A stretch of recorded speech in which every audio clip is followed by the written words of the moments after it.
I've had some recent inquiries on how to sell exclusivity to your client, meaning that when you take a job order from a new client or even an existing client, how do you pitch the exclusivity? Mr. Manager, I want to have the rights to basically own this job for a period of time.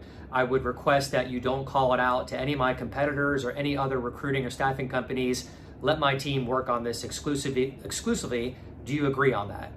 So a couple of different things here. I would encourage you, if you're watching this video, I'm assuming that you're either a recruiter or looking to start your recruiting business. Retained search has really changed my lifestyle. Not my business, but my lifestyle. Long story short, I've owned 3 staffing companies in my lifetime. I've started them, scaled them, and sold them. And they were all contingency recruiting firms. I did mostly contract or contract to hire, which is an extremely lucrative model. I'm not saying get away from that. I still do that, but most of my focus is on retained search, meaning I collect a payment up front and I don't work for free anymore. And this has caused an amazing positive effect on my lifestyle, meaning that it gives me more time freedom right now. I'm making more money than I've ever made in my life, and I can work less hours and fill really good roles, less headaches, because when a new client gives you a deposit or a down payment of, let's say, $33,000 on a $100,000 search fee, which is attainable, by the way, that provides, number one, skin in the game for your client. They are very serious about partnering with you and letting you fill this role. They're actually going to hold you accountable, asking you for candidates. The days of working for free as a contingency recruiter, where you take somebody's business, you basically operate on a handshake or maybe a soft agreement where when you find a candidate, you know, you'll let the manager know about it, they'll interview the candidate. And what happens in that instance, many times, number one, the manager is not engaged. They've called this rec out to multiple staffing firms. They're using you.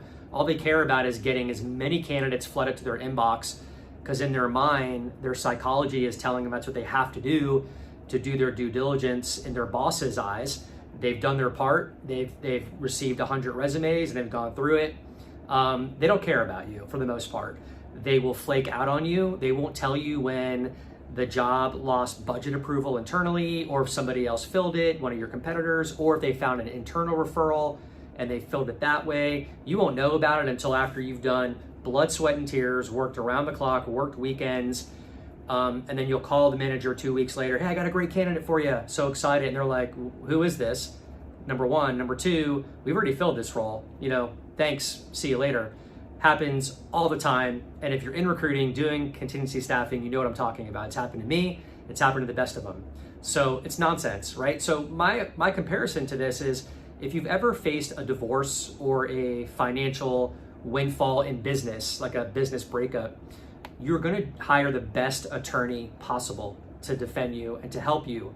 And that attorney is going to collect a payment up front. It's no different. But when they do that, you are their priority, and they will roll up their sleeves and get the job done for you, and they take it serious. So that's the same thing with hiring managers and clients. When you go for the retained search and you go for exclusivity, it puts you in a powerful position. You're on top. Number one, doing retained search, when a client pays you a big chunk of money up front, you have the exclusive. They're not going to go pay another recruiter that same amount of money. So it's like an unspoken thing. Like, you're working on that. You don't have to worry about telling, you know, the internet who your client is, because your client isn't going to hire another recruiter and pay him $33K to repeat the same process. So that's a beautiful thing. But if you are in, you know, contingency recruiting and you want to go pitch the exclusive, here's what you want to do. Mr. Manager, this sounds great. Look, I feel really confident that we can fill this role for you in probably 3 or 4 weeks, maybe sooner. But it would make our life a whole lot easier if we could be the only ones that work on this role from here until the next, you know, month. Give them a month out, maybe, I don't know, maybe 6 weeks to be fair. Mr. Manager, would you allow us to have, you know, 4 to 6 weeks to be the only staffing company to work on this requirement? And the reason, the benefits behind that is, number one, I don't want to cause an inflation war, internal equity war, meaning that I am sitting here competing with another staffing company that you've called this rec out to, it becomes a bidding war. That's the word I'm looking for. You want to give the candidate a higher pay rate to beat out the other recruiting firm.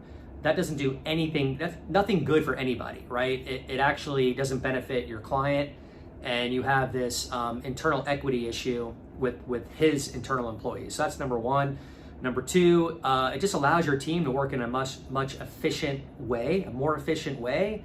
And when your recruiters know that you have the exclusive, they work their tails off. Like, they want to fill that position because they know that your manager means business and they want to see a candidate.